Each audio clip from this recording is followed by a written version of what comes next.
Bienvenue sur la nouvelle chaîne de podcast Agoyamam, votre nouvelle destination bien-être. Agoyamam est une invitation au partage d'énergie positive pour prendre soin de votre mental. À travers chaque épisode, nous partons à la rencontre d'invités inspirants. Leur point commun à tous, des aventures passionnantes et une force mentale à l'effet coup de boost. Nous espérons que leurs parcours vous feront du bien, vous inspireront au quotidien et vous donneront peut-être l'envie de vous lancer vous aussi. Alors pour ce nouvel épisode d'Agoyamam, j'ai le plaisir d'accueillir Issia.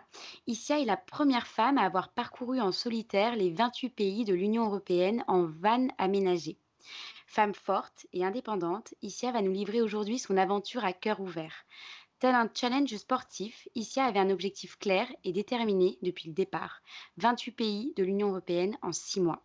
Vous pouvez retrouver toutes les étapes de son parcours sur son compte Instagram issia85_vanlife et n'hésitez pas à la recontacter si vous avez des questions ou peut-être aussi l'envie de parcourir l'Europe en van aménagé. Salut Issia. Salut!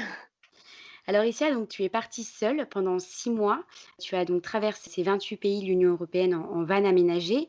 D'où t'est venue cette idée? Qu'est-ce que tu as eu comme déclic pour te lancer dans cette aventure?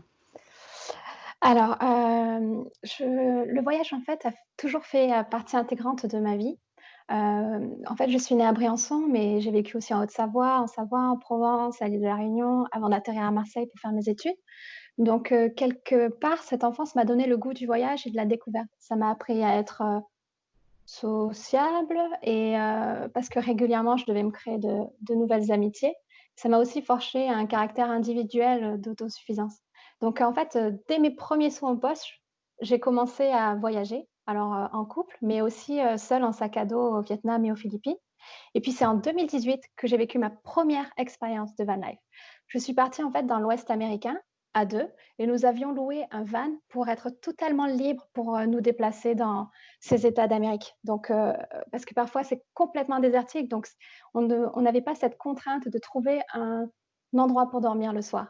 Donc quand je suis revenue de cette expérience qui était juste magique parce que c'est vraiment extraordinaire, j'ai fait 1000 et une recherches pour, découvrir davantage sur ce mode de voyage, qui permet à la fois donc de vivre l'aventure librement, tout en, conservant un certain confort, en fait. Donc c'est ainsi que j'ai découvert une communauté de van lifers sur Instagram. En fait, le hashtag van life contient, je crois 7,1 millions, un truc comme ça de publications, donc il y a vraiment une grosse source d'informations sur, les réseaux sociaux. Et là, j'ai rencontré d'autres van lifers. Donc, j'ai séjourné quelques jours en Norvège avec l'un d'entre eux et là, j'ai eu le déclic. En rentrant en France, je me suis dit: «Et pourquoi pas moi?» Et là, la question résonnait dans ma tête sans arrêt. J'avais cette petite voix, qui était tout le temps en train de me murmurer: «Vas-y, fonce!» Et je voyais des signes partout. Des fois, je m'asseyais sur un banc et puis, d'un coup, il y avait un arbre, il y avait un petit peu de vent. Je me disais: «S'il y a une feuille qui me tombe dessus, ça veut dire qu'il faut que je le fasse». Je cherchais toujours des symboles et j'en trouvais de partout. Et là, bon, bah, alors, je me suis dit, «Bon, bah, il est temps d'en parler un petit peu autour de moi, de voir comment ça va être, interprété, les réactions de ma famille, de mes proches».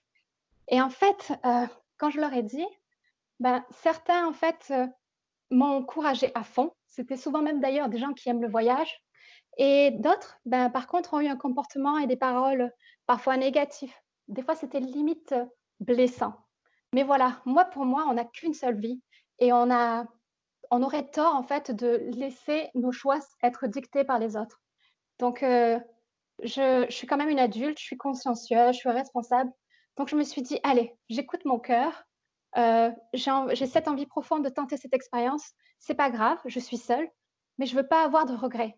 Alors j'ai annoncé en fait, c'était, je crois début août 2018 sur les réseaux sociaux, je me suis fait une promesse. Quoi qu'il arrive, 1 an plus tard, donc en 2019, je serai seule sur les routes d'Europe au volant de mon van. Et en fait, quand j'ai annoncé ça sur les réseaux sociaux, on va dire que j'ai reçu un petit peu les mêmes, retours que ma famille et mes proches. Il y en a quelques-uns qui m'ont dit: «Waouh, c'est génial, vas-y, je rêve de faire ça. Je suis une fille, mais je ne sais pas pourquoi, je crains quand même beaucoup de choses». Il y a la peur de plein de détails et il y en a d'autres qui m'ont dit: «Non mais tu es folle, la van life, ça se vit en couple. la van life, ça se vit pour les hommes seuls, mais une fille, c'est trop dangereux, tu vas te faire agresser, tu vas tomber en panne, comment tu vas faire? Une fille, ça peut pas faire ça. Et là, moi, alors quand on me dit: «Tu ne peux pas faire ça», au contraire, je réagis au quart de tour. Et là, je me suis dit: «Bah, écoutez, quoi qu'il arrive, vous allez voir, je vais vous le prouver». Et c'est comme ça, en fait, que mon projet a commencé à naître, parce que je voulais montrer à toutes ces femmes et à tous ces hommes, dans un élan féministe, qu'on pouvait le faire. Ah Et oui, donc donc il c'est y ce avait qui une s'est vraie passé. dimension, féministe. Ah ouais, il y a vraiment cet aspect-là parce que je ne sais pas pourquoi j'ai reçu autant d'avis négatifs me disant: «Tu es une fille, tu ne peux pas le faire», et j'ai été vraiment blessée par ça. Et là, je me suis dit: «Bah non, au contraire, je vais vous le prouver, en fait». C'est vraiment, je trouve que c'est un tort de croire que les femmes ne peuvent pas faire les mêmes choses que les hommes. Alors Essia, est-ce que certaines craintes se sont confirmées au cours de ton voyage? Alors, je pense que toutes les femmes, donc nos craintes principalement, donc ce sont, principalement, la peur de l'agression, parce qu'effectivement, on ne sait pas sur qui on va tomber, sur, quelle personne. Mais là, en fait, quand on voyage, il faut savoir qu'en fait, on a un certain sixième sens qui se développe et on doit faire confiance en son instinct. En fait, on ressent, en fait, les zones, on va dire, qui sont un petit peu, dangereuses, ou qui en fait, qui nous donnent pas envie d'y aller, en fait. Donc par exemple, si, je me retrouve sur un trottoir, que je vois des gens qui sont menaçants ou quoi que ce soit, bah, je vais pas forcer les choses, tout simplement, je vais passer de l'autre côté du trottoir. Donc en fait, au niveau de l'agression aussi, je me suis préparée à l'avance. C'est-à-dire que je me suis renseignée un maximum, j'ai pris des cours d'autodéfense, tout simplement, parce qu'au moins ça me permettait de pouvoir garder mon calme dans ce genre de situation et de savoir peut-être comment réagir pour me protéger. Il y a aussi cette crainte que tout le monde parle, cette fameuse solitude. Tout le monde a peur, en fait. Enfin, souvent, j'ai entendu ça: «Mais ça va, tu te sens pas trop seule?» Mais en fait, j'ai jamais compris cette question-là, parce qu'en fait, se retrouver seul quand on voyage, en fait, on a tellement de découvertes. Déjà, on se découvre énormément de capacités. On se découvre beaucoup d'aptitudes qu'on ne devinait même pas auparavant. Moi, par exemple, ben, j'ai toujours eu peur des araignées. Bon, ben, quand tu es en van, de temps à autre, tu te retrouves, en pleine nature, il y a des araignées qui s'infiltrent à l'intérieur. Ben, en fait, je me suis surprise à avoir le courage de prendre les araignées, de les faire sortir de mon van pour qu'elles puissent, partir gambader et moi être tranquille sans elles. Et en fait, donc on se découvre, waouh, j'étais fière de moi quand c'est arrivé, par exemple, ce petit détail, cette petite anecdote. Mais voilà, en fait, on développe des aptitudes et des capacités que dans notre confort au quotidien, ben, je sais pas pourquoi on est plus craintif peut-être, ou on se force pas, en fait. Mmh. Et je pense aussi, donc il y a aussi les pannes. Souvent on m'a dit, «Tu vas faire comment si tu tombes en panne?» Bah, si je tombe en panne, je fais comme tout le monde, je reste, dans l'Union européenne. Mon assurance, j'ai fait en sorte qu'elle m'assure dans tous les pays. Je tombe en panne, j'essaie de découvrir d'où vient la panne, puis j'appelle mon assurance, et puis également j'appelle, un garage pour essayer de deviner d'où vient la panne, et après je croise les doigts. Et ça t'est arrivé au cours de ton voyage? Oh mon Dieu! Mmh. En fait, le premier jour où je suis partie, je suis tombée en panne à Narbonne, et en fait, je suis restée coincée à Narbonne pendant 7 jours à peu près, 6 ou 7 jours. En fait, ils n'ont pas réussi au début à trouver, donc ils ont cru que c'était l'alternateur, ils m'ont changé l'alternateur. J'ai redémarré en me disant: «Allez, c'est bon, je peux enfin commencer», et puis je suis tombée en panne quelques kilomètres après. Je suis revenue au garage, ils ont dit: «Bon, ça doit être, une autre pièce qui s'appelle un coupleur séparateur», et sur le coup, je repars à nouveau, je me dis: «Allez, maintenant c'est la bonne». Je retombe en panne. Et là, je me dis: «Bon, c'est pas possible, ça veut dire quoi? Ça veut dire que faut pas que je fasse mon tour d'Europe? Ce sont des signes négatifs? Qu'est-ce que c'est cette histoire?» Puis là, en fait, je suis tombée j'ai changé de garage, et là, je suis tombée sur quelqu'un de consciencieux qui a fait son travail, et en fait, c'était juste une perte, d'énergie. En fait, il y avait la terre et le négatif de mon camion qui n'était pas retrouvé, en fait. Et là, j'ai pu repartir, et là, c'était la folie. Quand j'ai passé la frontière de l'Espagne, je me suis dit: «Ouais, ça y est!» Mmh. Et donc tu as été, vraiment seule, tout au long de ton parcours? Alors, à savoir, c'est que, au début, quand je suis, partie, hem, j'ai été en couple. Donc en fait, il est venu me rejoindre sur, un week-end au Portugal et un week-end aux Pays-Bas, parce que c'était mon anniversaire à ce moment-là. Et sur le coup, c'est les seules fois. Puis finalement, en fait, la relation à distance, ça marchait pas, donc on a arrêté. Et sinon après, j'ai rencontré, c'est marrant, des gens qui m'ont dit: «Ah mais moi j'habite en Suède, pardon, viens me rejoindre en Suède». Et sur le coup, je dis: «Ah ben écoute, quand je vais passer en Suède, je te ferai un coucou». Et là, de se voir et ben, sur le coup, on a mangé ensemble et puis, en fait, quand on vit en van, c'est difficile de faire comment ça s'appelle? Attendez, des machines à laver, c'est difficile parce qu'effectivement, on peut pas avoir cet élément dans notre camion. Donc sur le coup, en fait, les personnes m'ont invitée en fait à laver mon linge chez eux. Donc c'est assez marrant de venir, de manger avec eux, de faire mon linge, puis après de repartir et de continuer mon aventure. Puis j'ai rencontré d'autres amis dans d'autres villes. Et puis j'ai rencontré beaucoup de van lifers et notamment, il y a une famille avec qui j'ai énormément sympathisé en Croatie, qui voyage en fait avec leur petite fille de 5 ans et c'est leur petite fille de 5 ans qui s'est attachée à moi et c'est marrant parce qu'on s'est retrouvés en Croatie. Ensuite, eux, ils sont passés par l'Albanie, ainsi de suite et moi, j'ai continué mon chemin de l'autre côté et on s'est retrouvés par hasard sur une plage en Grèce et ensuite retrouvés également en Italie par la suite. Donc c'était assez marrant et on a gardé un énorme contact, un lien fort parce qu'effectivement, quand on voyage et qu'on rencontre d'autres voyageurs comme nous, en fait, je ne sais pas pourquoi, peut-être que c'est parce qu'on partage des philosophies de vie peut-être similaires, mais en fait, le contact et l'accroche se fait vraiment très rapidement. On devient très rapidement amis et c'est extraordinaire ce lien qui se crée à chaque fois. C'est super. Et justement, tu parles de philosophie de vie. C'est quoi tes philosophies de vie? Oh là là. Pour moi, je En pense une que heure. je pense que avant tout, chacun doit écouter, ses envies, ses désirs pour, vraiment trouver le bonheur. Parce qu'effectivement, si on n'est pas à l'écoute de soi-même, de son corps, de son esprit, on ne peut pas l'être. Et pour moi, je pense que le voyage est source, d'inspiration, de renouveau et de mise en question qui permettent justement de trouver vraiment nos propres valeurs à nous-mêmes. Et pour moi, donc les valeurs, c'est vraiment il faut bah, tout d'abord, respecter son prochain et ne surtout pas juger. C'est bizarre, mais pour moi, je trouve que dans la société dans laquelle on vit, le jugement est vraiment difficile et des fois, il est très pesant. On a ce comment dire? Comme une sorte de sac à dos un peu lourd des fois qui nous dit: «Il faut que tu fasses ci, il faut que tu fasses là», mais on a envie de l'enlever ce sac à dos. Donc je pense que moi, justement, par ce voyage, je me suis dit: «Je pose ce sac à dos, je fais ce que j'ai envie, je vis pour moi-même, pour une fois et je me retrouve dans mes éléments, c'est-à-dire la nature, dans mon petit confort à moi, dans ma découverte, dans tout ce que j'aime. Et c'est vrai que pendant mon voyage, mes seuls moments qui étaient un peu tristes, pas vraiment tristes, mais des fois qui dérangeaient un petit peu mon voyage et ma bonne humeur, c'était souvent des nouvelles des gens qui étaient restés en France et qui me ramenaient des mauvaises nouvelles de leur côté, en fait. Et en fait, je me suis rendu compte que souvent les gens, en fait, en France, aiment bien se plaindre. Et en fait, à force de se plaindre, ça crée des ondes négatives. Et moi, de ces petites ondes négatives qui venaient de temps à autre parsemer mon voyage, je sais que j'étais là en train de me dire mince, mais j'ai pas envie de revenir justement en France parce que je veux pas retrouver ces ondes négatives. Là, moi, je suis que dans du bonheur, dans ma bulle, dans mon bien-être. Et je sais que c'était voilà, il y avait ce petit côté triste que je retrouvais à chaque fois revenant de la France assez souvent.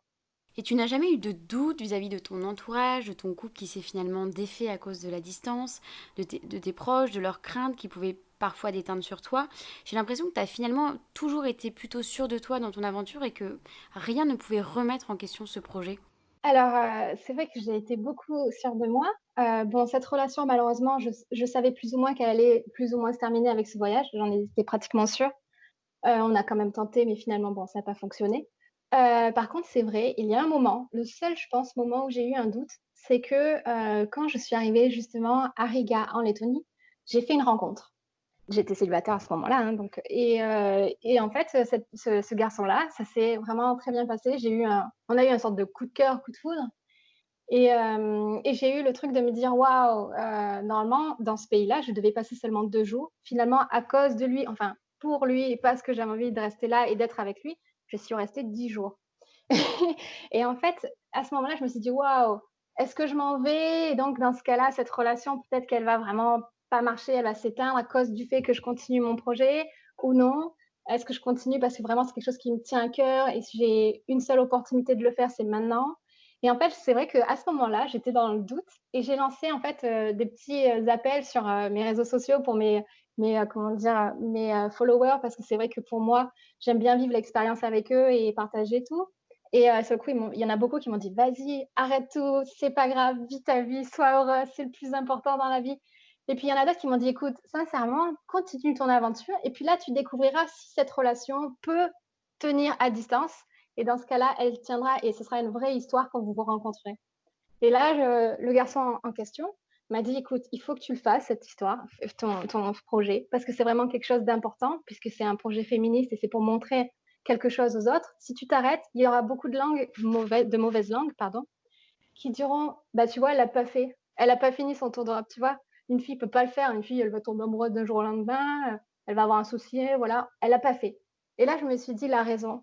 Et il m'a dit: «Tu verras, on verra bien si on pourra se revoir après ou non, on verra comment se passeront les choses». Et puis finalement, bah, tout s'est bien passé, j'ai fait mon tour d'Europe et puis j'ai retrouvé cette personne. Mais c'est le seul moment où j'ai eu un doute parce que ça touchait, on va dire, ben, ça touchait le cœur quoi, au final. Et à Ouais. partir du moment, où on écoute son cœur, ben, à ce moment-là, il y avait 2 choses qui étaient importantes pour moi et je ne savais pas quel choix faire. Mmh. Et Voilà. enfin, je pense que tu as tout résumé, l'important c'était vraiment de prouver et de finir cette histoire que tu t'étais, écrite avec toi-même.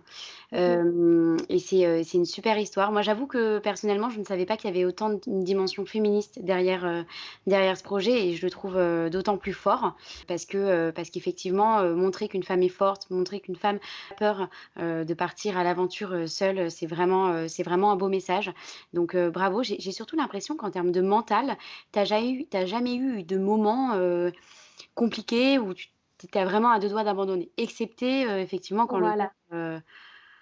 quand il y avait des raisons de cœur, mais forcément on comprend, très bien aujourd'hui. Mais c'est sûr que, en fait, mon voyage aussi, c'est quelque chose tellement, d'enrichissant et d'épanouissant puisque en fait, j'étais tout le temps sous l'adrénaline de la découverte d'un nouvel endroit, d'un nouveau paysage, d'une nouvelle architecture, de quelque chose d'insolite, de découvrir d'autres civilisations plus ou moins, même si ça reste européenne, d'autres vies en fait. Et c'est vrai que j'étais, fascinée par ça et c'était franchement, réellement, c'est la plus belle expérience de ma vie et je le souhaite à tout le monde parce que c'est quelque chose, d'extraordinaire de pouvoir, s'enrichir de, de tellement de choses, en fait. Ouais, j'imagine.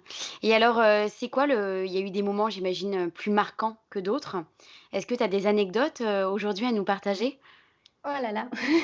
Bah, il y a plein de petites anecdotes, par exemple, ben, on va dire, une de mes grandes frayeurs pendant ce voyage et je trouve qu'il y a vraiment une évolution, c'est pour ça que je vais parler de ça. C'est que, la première nuit que j'ai passée dans mon van, dans un lieu complètement perdu, inconnu, au fond, de la forêt, je me suis quand même dit à ce moment-là, «Waouh, si là quelqu'un arrive et veut t'embêter ou t'agresser, ben, tu pas dans la merde». Et puis donc je me suis couchée, je me suis endormie, mais j'étais pas tranquille. Et en fait, à 4 heures et quelques du matin, il y a quelqu'un qui commence à tambouriner de toutes ses forces sur la porte. Oh, je me réveille transie dans mon lit, j'étais, crispée, j'étais en train de les oreilles aux aguets en train de me dire: «Qu'est-ce qui se passe? Qu'est-ce qui se passe? Qui c'est?» Et là, en fait, j'ai plus de bruit. Je me dis: «Waouh, où il est? Qu'est-ce qui se passe?» Mais je sais que j'étais garée à un endroit où il y avait du gravier, donc je me suis dit: «Je vais entendre des bruits de pas, c'est pas possible». Et en fait, je me suis levée et en fait, il y avait rien. C'était juste mon imagination et c'était juste un cauchemar. Et à ce moment-là, je me suis dit: «Waouh!» Franchement, je pensais pas que ça me ferait autant d'effet finalement d'être autant, perdue dans la nature. Cette peur-là, je m'en doutais pas. Je pensais pas que je pouvais avoir cette peur. Et finalement, à ce moment-là, je me suis dit: «Bon, bah, tu vois, tu te fais des peurs, tu te fais peur toute seule en vrai, puisqu'il y a rien». Et Mmh. en fait, c'est vrai que c'est vrai que c'était la 1re expérience de la nuit toute seule. Et en fait, ce qui est assez marrant, c'est que plein de temps après, donc vers la fin de mon voyage, pour vous dire, je me suis retrouvée en Bulgarie et en fait, j'étais en Bulgarie, j'étais en train de dormir tranquillement dans mon van autour d'un lac, en fait. Il y avait juste une maison un peu loin et puis, en fait, j'entends un coup de fusil. Puis je me dis: «Oh là là» et puis un autre coup de fusil. «Oh là là, c'est bon, laisse-moi tranquille, je veux dormir, je suis bien». Et en fait, les coups de fusil aurait dû m'effrayer, mais en fait, au contraire, à ce moment-là, j'étais tellement bien comment dire? En confiance dans mon élément, que ça ne me faisait même pas peur et je n'avais même pas envie de sortir de mon lit et sur le coup, il a dû tirer une quinzaine de coups de fusil avant que je décide d'enlever mon camion de cet endroit-là, quoi. Mais non. C'est à ce moment-là qu'on se rend compte qu'il y a vraiment une évolution entre la peur de la première nuit et puis d'un coup, on n'a plus peur du tout et là, je me suis dit: «Waouh, je suis devenue une warrior à ce moment-là». Et alors, quelle serait la journée type d'un van lifer? Même si j'imagine que toutes les journées sont différentes les unes des autres, par les rencontres, les villes, la route, etc.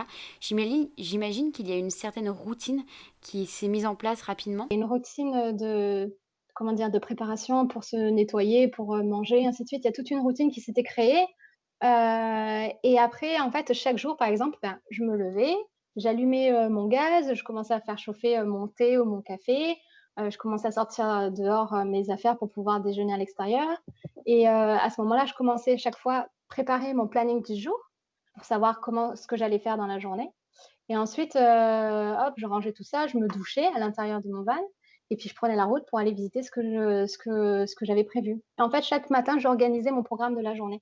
Après le soir, je reprenais la route.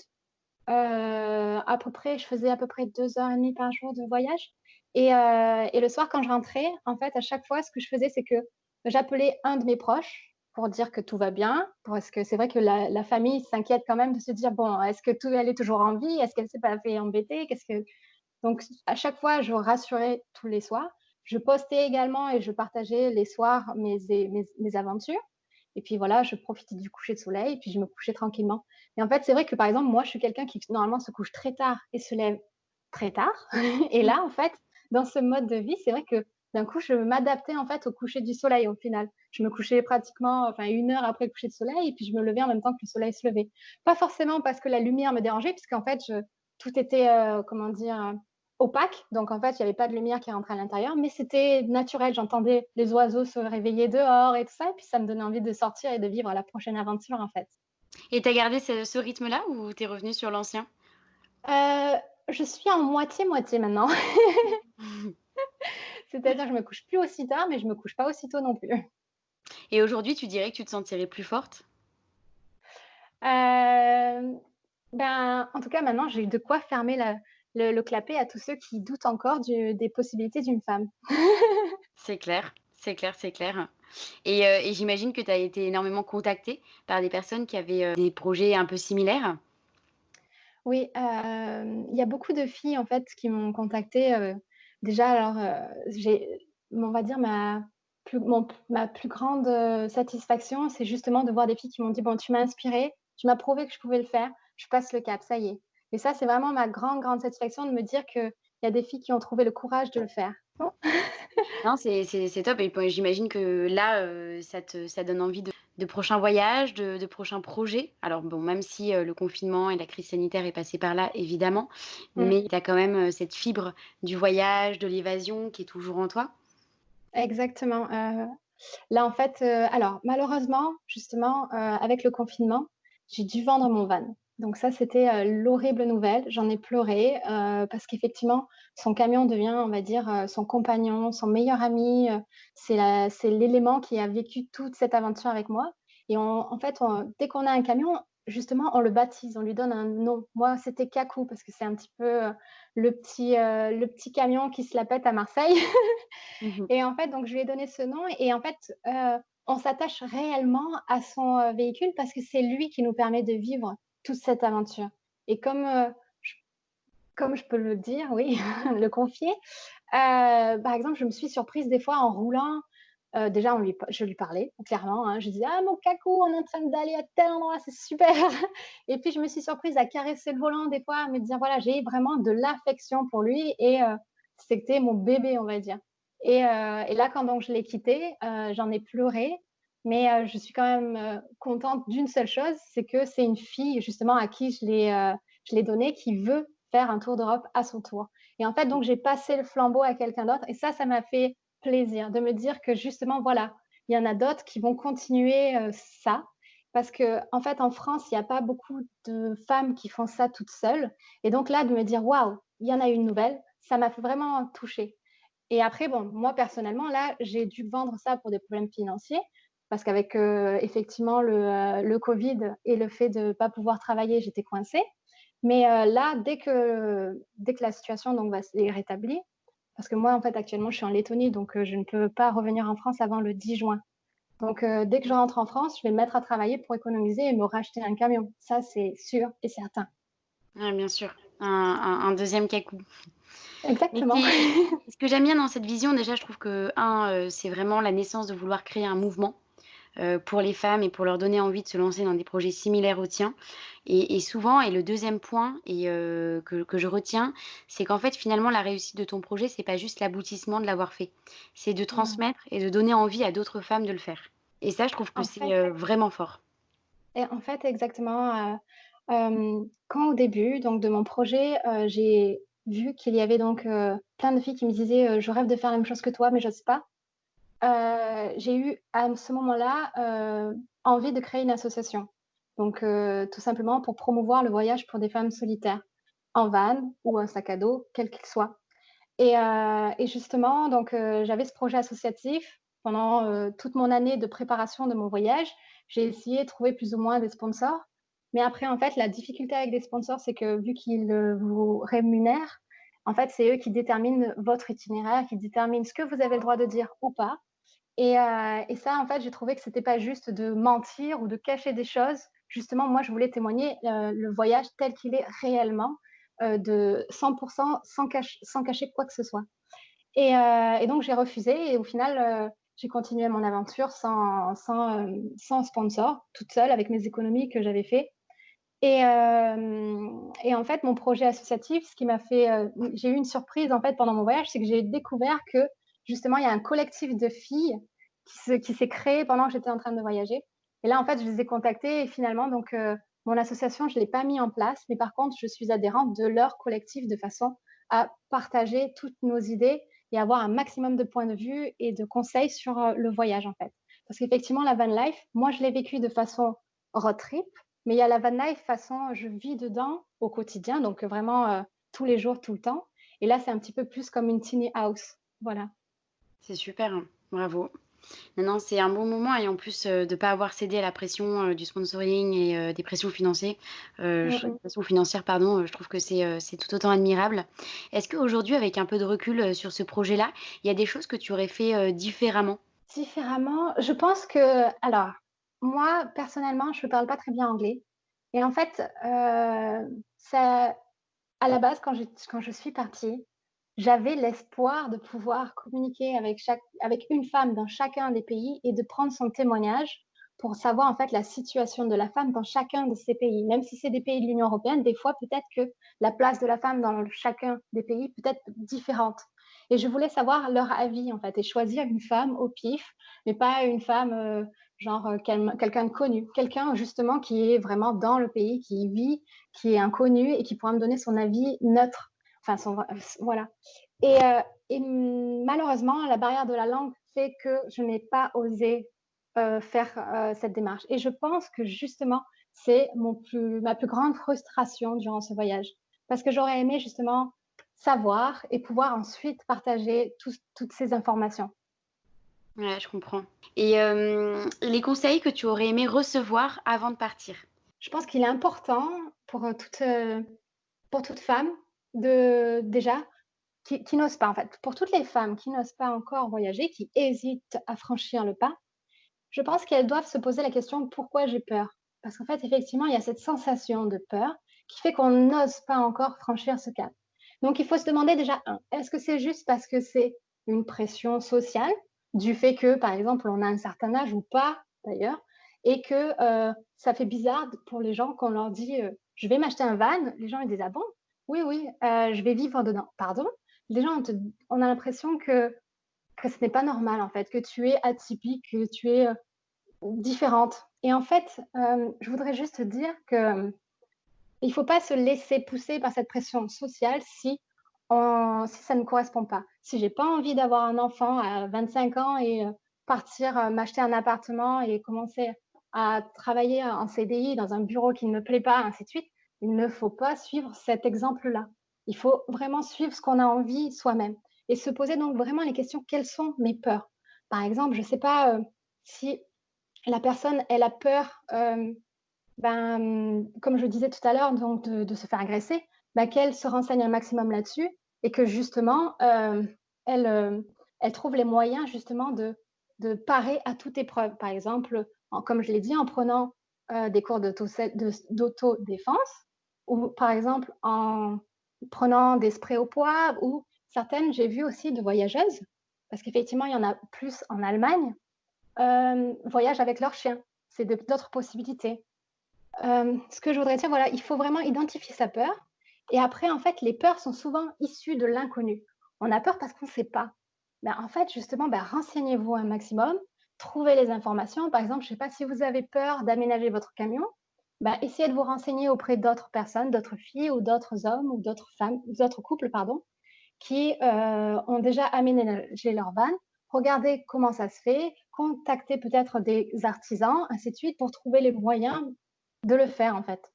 Et je voudrais dire que souvent, en fait, les raisons pour lesquelles on s'interdit d'exécuter nos désirs les plus profonds, c'est souvent, en fait, c'est souvent parce qu'on a peur, mais ce sont des pensées limitantes, en fait, tout simplement. C'est pas logique, en fait, de s'interdire des choses juste parce qu'en fait, on ne les connaît pas. Mmh. Ce discours que tu tiens aujourd'hui, je le trouve très juste et très beau. Est-ce que tu l'aventure t'a permis de comprendre et de réaliser tout ça? Je pense que oui, je pense que le voyage permet vraiment, d'apprendre énormément sur soi et sur tout ça, oui. Je pense que, je vois beaucoup de personnes qui sont malheureux et je leur conseille de trouver justement leur bonheur et d'exécuter des choses, même si c'est pas dans les normes, on va dire. Ouais, c'est exactement ça. Et tu parlais de pression sociale, des normes, Tout un à peu fait. des cases à cocher et je trouve que l'exercice de s'en détacher est très dur et c'est pour ça que j'ai beaucoup d'admiration pour les gens comme toi qui ont le courage d'aller, de faire un pas de côté et de poursuivre leurs rêves donc vraiment, bravo et je voulais revenir sur un point où tu m'as dit, donc en Allemagne, tu voyais beaucoup de femmes, enfin plus de femmes en tout cas qui voyagent seules. Par rapport à tous les pays que tu as traversés, j'imagine que tu as fait certains constats par rapport aux femmes, leurs conditions et puis aussi peut-être leur courage de se lancer dans Mmh. des aventures, un peu similaires? Alors, je sais pas si c'est, du fait que l'Allemagne, en fait, c'est l'esprit quand même Volkswagen, la voiture du peuple et ainsi de suite. Donc c'est vraiment ancré à l'intérieur. Mais effectivement, en Espagne, pardon, oh là là, en Allemagne, il y a énormément de voyageuses. D'ailleurs, on peut le voir également sur les réseaux sociaux, quand on tape van life, on peut tomber sur des filles assez rapidement d'Allemagne. Il y a d'autres pays, on va dire qu'il y a un petit peu l'Angleterre également. J'ai rencontré quelques filles et l'Espagne. Après, il y a des pays où il y en a absolument pas. Par exemple, après c'est normal, ce sont des pays qui font, je ne sais pas pour quelle raison, un peu plus peur. Par exemple, quand je suis allée en Roumanie ou en Bulgarie, je peux vous dire que j'ai pas vu beaucoup de van lifers, hommes, femmes, couples. J'étais pratiquement toute seule à chaque fois, sur tous les spots où je suis allée. Et pourtant, je peux vous dire, voilà, moi je sais que ma famille m'ont dit: «Ah ça y est, tu es en Roumanie, fais attention». Mais pourquoi? Je vais rester autant prudente que je l'ai toujours été jusqu'ici et effectivement, il ne m'est absolument rien arrivé et c'était assez marrant parce qu'en Roumanie, effectivement, et en Bulgarie, ce sont des pays qui sont quand même assez pauvres, donc ça se ressent directement quand on arrive. C'est-à-dire que c'est la première fois, enfin le premier pays où j'arrive où je vois, ça y est, des charrettes qui tirent comment dire? Des marchandises, ainsi de suite. Il y avait moins de voitures et c'était un peu plus enfin, c'était différent et en fait, c'est assez marrant parce que là-bas, en fait, les gens sont surpris de voir une femme arriver toute seule dans un grand camion comme ça. Ils ont l'air de se dire: «Mais qu'est-ce qu'elle fait là?» Et en fait, ça suscite l'admiration et la curiosité, en fait, de chacun. C'est-à-dire que je sais qu'à un moment, je me suis arrêtée à une station, service, donc pour demander ma vignette pour la Roumanie et la femme m'a regardée, elle a regardé le camion, je lui ai dit que c'était je lui ai donné le numéro de la pompe à laquelle donc je voulais remplir mon camion et elle m'a regardée, mais surprise et puis elle m'a fait un grand sourire et puis elle m'a donné un petit cadeau, un petit bonbon, un truc comme ça que normalement je pense elle doit donner aux enfants, mais du genre, «Waouh, c'est bien femme, continue comme ça, je suis contente» et en fait, on pouvait pas parler, communiquer, mais pourtant ça s'est lu dans son regard et je l'ai ressenti tel quel et en fait, en Roumanie, c'est génialissime, c'est que les gens sont pas forcément, comme les pays baltes, sont pas forcément souriants, Mais dès que tu arrives à décrocher un sourire de leur part, waouh, c'est l'illumination et tu mais trop content parce que tu te dis: «Waouh, j'ai égayé sa journée et j'ai égayé elle a égayé la mienne à ce moment-là». Mmh et puis c'est un vrai sourire. Exactement. Et je voulais également revenir sur cette, solitude, ce silence, que souvent beaucoup de personnes ont peur d'être seules avec eux-mêmes. Toi, tu me disais, ce matin que c'est quelque chose que tu as apprécié et que d'ailleurs tu apprécies, ces moments avec toi-même, c'est pas, tu n'as pas peur du silence. Est-ce que tu pourrais nous en dire un peu plus justement sur, je pense que c'est vraiment quelque chose de précieux qu'on néglige pour des Mmh. raisons, que j'ignore, donc qui fait peur et pourtant le silence, il a des choses magnifiques à nous révéler. Tout à fait. En fait, je la plupart, hein, des gens associent à tort la solitude à l'ennui et aussi, au sentiment d'abandon. Mais en fait, la solitude, c'est pas une ennemie. En fait, on a la solitude permet justement de se recentrer sur soi. Je ne sais pas si, vous connaissez, le film Mange, prie, aime, mais ce film-là, justement, le montre. Par exemple, c'est l'histoire des œufs. Elle a goûté les œufs avec un garçon brouillé, elle aimait ça. Elle a goûté les œufs avec un autre, à la coque. Elle a goûté les œufs, un autre à la poêle et en fait, elle croyait que c'était son préféré à chaque fois dans chacune des situations. Puis un jour, là, elle s'est dit: «Bon, je vais tous les mettre en face à moi. Je vais créer toutes ces dégustations, enfin, toute cette façon à chaque fois de plats, de cuisson et puis je vais décider moi réellement, voilà, ce que j'ai envie et ce que je préfère finalement moi-même». Et en fait, c'est vrai que quand on est seul, ben là, on se retrouve soi-même et on s'écoute uniquement soi-même. Et c'est vrai qu'on je sais pas comment exprimer, on se sent une certaine liberté inouïe. Par exemple, c'est vrai que quand on voyage et qu'on est en couple, quand l'un veut aller à un endroit et l'autre veut aller à un autre endroit, il y en a obligatoirement un des 2 qui va faire une concession pour suivre l'autre. Et là, en fait, quand on est seul, on se suit soi-même, on a besoin de rien d'autre. Et en fait, je pense que ce que les gens ne savent pas, c'est que quand on voyage seul, en fait, on ne s'ennuie jamais parce que d'une part, il y a trop de choses à faire et à découvrir et puis on peut se faire, en fait, des nouveaux amis. Car en fait, on fait un tas de nouvelles rencontres. Il y a des van lifers, il y a des voyageurs, il y a des locaux. À chaque fois, en fait, qu'on fait une activité, il y a automatiquement des nouvelles rencontres et cette possibilité-là. Et en fait, quand on est seul, souvent les gens viennent vers nous parce qu'en fait, moi je sais que là, je vais parler, de mon expérience, quand je voyageais seule en sac à dos.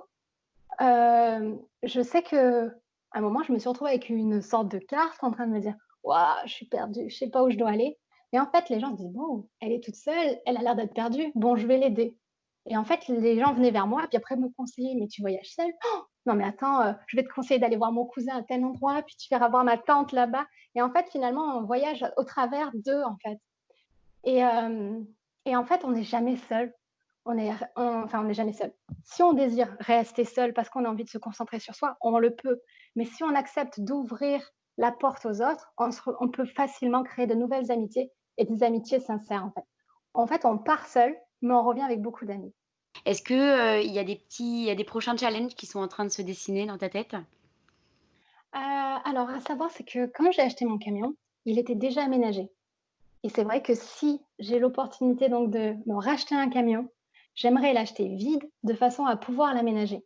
Alors, vu que j'ai pas forcément de lieu pour, stocker un camion et surtout je n'ai pas le matériel nécessaire pour pouvoir le faire, j'ai appris que, certains artisans permettaient en fait, de partager leurs ateliers et surtout en fait de surveiller qu'on fasse bien le travail correctement. Donc j'aimerais bien vivre cette expérience-là et de créer moi-même mon aménagement avec l'aide d'artisans professionnels. Super et ton rapport avec la communauté aujourd'hui, maintenant que le voyage, est terminé, j'imagine que tu joues un peu un rôle de mentor pour, toutes les personnes qui veulent se lancer dans ta communauté? Alors, dans ma communauté, donc il y a les nouveaux qui arrivent petit à petit, donc c'est pour ça que je partage beaucoup de tips et que je parle, je crée en fait des posts en définissant ce que c'est la van life, est-ce que le voyage pour les femmes seules, c'est possible, ainsi de suite. J'apporte des thèmes comme ça au fur et à mesure de façon à ce que les nouveaux puissent en fait trouver des réponses que j'ai déjà, on va dire, dit au préalable, enfin auparavant, pardon. Mais, il y a en fait, un lien qui s'est créé très fort avec ma communauté et notamment vers la fin de mon voyage, quand j'étais en Croatie, à un moment, je me suis retrouvée coincée financièrement et là, en fait, malheureusement, j'étais prête à arrêter mon tour d'Europe parce que financièrement, je ne pouvais pas continuer Et là, je l'ai annoncé donc sur les réseaux sociaux et ma communauté était tellement, comment dire? Forte, tellement touchée, tellement imprégnée de ce voyage parce que beaucoup m'ont dit: «Mais en fait, tu nous fais voyager à travers tes images», qu'en fait, ma communauté s'est cotisée pour pouvoir me permettre de finir mon aventure. Donc en fait, si je dois mon aventure à quelqu'un, c'est à toutes ces personnes-là qui m'ont vu vivre cette expérience, qui m'ont vu galérer et qui se sont dit: «Non, on continue ensemble avec toi et on te permet de finir ce projet parce que c'est un projet qui va permettre à beaucoup d'autres femmes de se dire: "On peut le faire"». C'est super, c'est un beau geste, hein, de ta communauté. Waouh, je pense que c'était peut-être le moment le plus émouvant de tout mon voyage parce que, je n'y croyais plus. J'étais en pleurs parce que c'est dur en fait de se dire: «Waouh, tout est fini, je ne finirai pas les derniers pays qui me restaient», parce qu'il m'en restait je pense 4 ou 5. Je disais: «Mince, j'étais proche du but et je vais pas l'atteindre», et c'est très difficile quand on n'est pas prêt à ce moment-là psychologiquement. En fait, c'était vraiment une surprise, c'était pas attendu, c'était vraiment, pour moi la catastrophe, et d'un coup, le revirement de situation en l'espace de 2 jours, les gens se sont cotisés et ils ont réuni une somme de 2 000 € qui m'a permis de faire les 5 pays suivants, et en fait, là, c'était: «Waouh, mon Dieu, mon projet, alors il est vraiment soutenu par beaucoup de personnes. Il y a beaucoup de personnes qui y croient. Il y a beaucoup de personnes qui veulent que ça marche». Et là, j'ai été énormément émue. J'en ai pleuré. Je trouvais pas mes mots. C'était des pleurs de tristesse, c'est devenu des pleurs de joie. C'était juste extraordinaire à ce moment-là. Et je suis vraiment, j'ai vraiment énormément de gratitude. Je sais que c'est un terme que certaines personnes ne connaissent pas, mais à ce moment-là, j'ai découvert ce que c'était vraiment la gratitude. Complètement. Non, non, c'est magnifique, c'est une belle solidarité, c'est une belle bienveillance et effectivement, comme tu dis, de se sentir soutenu par, en plus, des personnes que tu as jamais rencontrées physiquement quelque part.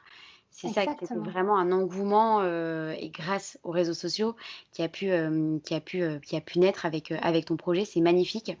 On arrive à la fin, du podcast. Donc moi, comme tu sais, j'ai lancé, il y a un mois, un nouveau site de partage d'énergie positive pour prendre soin de son mental, parce que le mental, c'est hyper important et notamment dans les projets, comme le tien. Est-ce que tu aurais un message à partager aujourd'hui avec la communauté Agoyamam? Alors, vraiment, je pense que écoutez vraiment cette petite voix qu'il y a en vous. Ne vous laissez pas envahir par, les difficultés. À chaque problème, il y a une solution, sinon justement ce n'est pas un problème. Donc surmontez tout ça, soyez vraiment accompagnés avec des personnes de votre entourage qui vont vous soutenir et vous élever, et réalisez-le. Faites-le. Franchement, c'est ma plus belle expérience, je le recommande à tous. Il y a énormément de bienfaits, la découverte de soi, il y a aucune contrainte, il y a aucune préoccupation, vous vivez à votre propre rythme. N'ayez pas peur et foncez, voilà, vraiment foncez.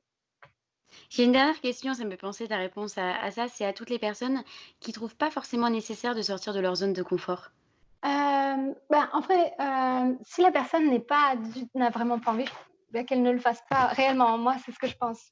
Écoutez, ce que vous avez envie. Par contre, si vous le faites, vous allez découvrir des choses que vous n'imaginiez même pas de vous. Qu'en fait, vous vous sentiez peut-être pas capable de le faire, mais tout le monde en est capable. Si je l'ai fait, vous pouvez le faire. Ouais, bah, ouais, mais c'est ce qu'il faut qu'on arrive à dire, pour donner la niaque, à un maximum de personnes. Et alors attends, je suis désolée, mais j'ai encore une dernière question, Isia, pour toi. Mmh. J'interviewe beaucoup moi de sportifs, donc il y a toujours ce passage de la ligne d'arrivée où c'est jouissif, où on ressent des choses qu'on n'avait jamais ressenties dans la vie. Est-ce que, toi, le dernier kilomètre, la dernière frontière, il y a eu une montée d'adrénaline que tu osais même pas espérer? Alors, pas vraiment. C'est ça qui a été surprenant. En fait, quand, dans tous les pays, je passais devant l'ambassade. C'était, mon deal, en fait, présenter à mon association devant chaque ambassade. Et là, je suis arrivée donc devant la dernière ambassade de France qui est située donc en Italie dans mon planning. Et là, en fait, j'ai eu un moment de: «Oh!» Je sais, tout s'est relâché, en fait. Je me suis dit: «Oh, oh, c'est fini». Et là, je me dis: «Mais alors, il y a plus d'ambassade après? Il y a plus de parcours? Il y a plus de pays? Il y a plus rien?» Et en fait, j'ai eu un moment de nostalgie comme pas possible, je sais pas comment expliquer. J'étais triste en fait de finir. J'étais triste de rentrer à la maison. Et là, j'ai appelé mon meilleur ami qui m'a vraiment accompagnée dans mon aménagement, enfin comment dire? Mon organisation de mon voyage. Et là, il m'a dit: «Mais tu l'as fait justement». Et là, d'un coup, j'ai réalisé grâce à lui qu'effectivement, je venais de faire quelque chose d'inhabituel parce qu'effectivement, je suis la première femme française à avoir fait les 28 pays de l'Union européenne en seulement 6 mois et beaucoup de personnes n'y croyaient pas et là, bah, voilà, j'ai réalisé à ce moment-là, je dis: «Waouh, mais c'est vrai, mais» et j'étais toute émue, j'avais des frissons, je sais pas comment expliquer et j'étais flageolante parce que l'émotion était forte à ce moment-là de se dire: «Je suis en même temps triste d'avoir plus de suite en fait, plus de nouveaux pays à découvrir, mais j'ai réussi pour tout le monde et quand j'ai franchi, la frontière pour rentrer en France, j'étais là en train de hurler: «I did it girl power!» Et là, tu devais être tellement contente d'avoir cloué le bec à toutes les personnes qui croyaient pas en toi. Exactement et justement, ben, j'ai reçu, des messages d'hommes, clairement, qui m'ont dit: «Eh ben, tu vois, j'y croyais pas, mais là, au moins, ben, maintenant, je dirai plus les mêmes choses et respect». J'ai eu beaucoup de messages d'hommes qui m'ont dit, maintenant: «Respect», en fait et sur le coup, j'ai été touchée et contente, en fait, cette satisfaction de me dire que ça a pu changer le regard de certaines personnes. Carrément. Je suis trop contente, qu'on ait eu cet échange aujourd'hui et de voir en fait ce côté, cheer up, boost, on a la niaque et en fait on est plus fort que ce qu'on pense. Je te remercie beaucoup Isia, pour cet échange, pour tes réponses, pour les valeurs que tu partages aujourd'hui parce que c'est exactement les valeurs de d'Agoyamam et si au début tu me disais: «Peut-être que je ne suis pas le bon profil», en fait, là on peut plus en douter, hein. Je te remercie vraiment pour tout ce partage de bonnes énergies et j'espère très sincèrement que des personnes de la communauté Agoyamam te contacteront et que tu arriveras à leur transmettre, cette énergie pour aller de l'avant et pour se lancer dans de tels projets. Je te remercie beaucoup Avec grand pour ton temps. plaisir. Merci à toi, merci beaucoup. J'espère que ce nouvel épisode d'Agoyamam vous a plu. Merci beaucoup à vous de nous écouter, d'être à chaque fois de plus en plus nombreux. Si vous aimez notre projet, n'hésitez pas à en parler autour de vous et à nous partager votre ressenti. Retrouvez-nous sur la plateforme agoyamam.com ou sur notre compte Instagram agoyamam pour ne rater aucune bonne énergie. Et nous espérons que toutes ces bonnes ondes vous permettront d'accomplir au mieux vos projets pro, mais aussi perso, et surtout vous fileront un sacré coup de boost. À très vite.